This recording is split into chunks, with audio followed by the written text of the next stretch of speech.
What's up, fuckers? It's tea time. Now, when they said that yeast rises, I didn't know they meant resurrected.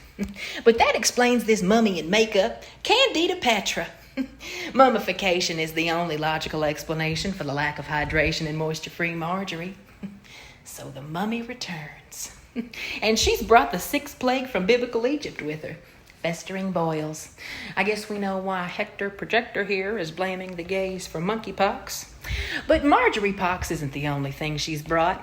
She's also brought a nose big enough for the Great Sphinx of Giza. Oh, I hope she's an organ donor. We'll get that Nigel Thornberry-sized nose up there and we'll rename it the Great Sphinx of Gazpacho.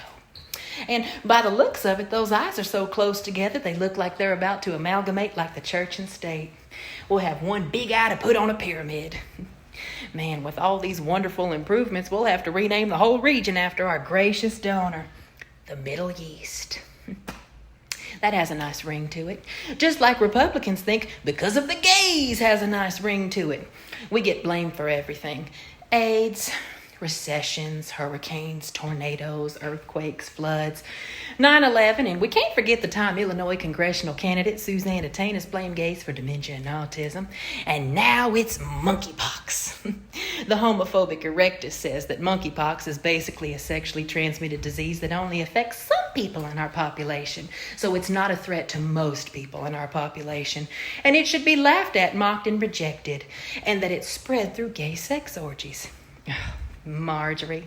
Little Matty Cawthorn let us know about the cocaine sex orgies in the Republican Party, so don't judge the packing of the fudge.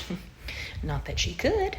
Since her marriage, she's had quite a few miles run on her, gym managers and tantric sex gurus and all.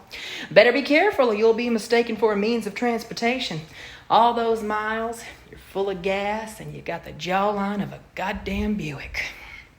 But no judgment from me. I've been passed around more than a joint at a Wiz Khalifa concert, but then again, I'm not a married Christian. Just sowing my wild oats or braiding Marjorie's hair. Either one. Both are just handwork with things that feel like straw. Which reminds me, when did the Dollar Tree get a hair salon? You could get monkeypox at a hair salon because it's not a sexually transmitted disease.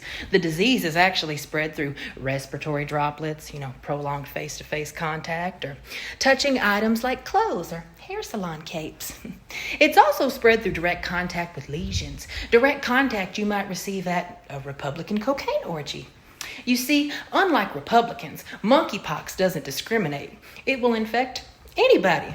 Just like in the 80s when HIV and AIDS infected anybody, and still does. But history always repeats itself. A virus shows up in a vulnerable population that the Republicans don't give two shits about. Those infected people are cloaked in stigmatization and their suffering is dismissed and the virus continues to spread. Hello, Ronald Reagan. And here we are again in 2022, and homophobic misinformation is making it harder to contain the spread of monkeypox. These false claims are making it harder to convince the public that monkeypox can affect everyone. Right now, yes, monkeypox is primarily affecting gay and bi men, but there's a huge difference between warning about a virus and stigmatizing a virus. Monkeypox is not limited to one group of people. Homophobia, however, is. I want everybody to have a great fucking day unless you're the person that let Candida Petra out of her fucking tomb.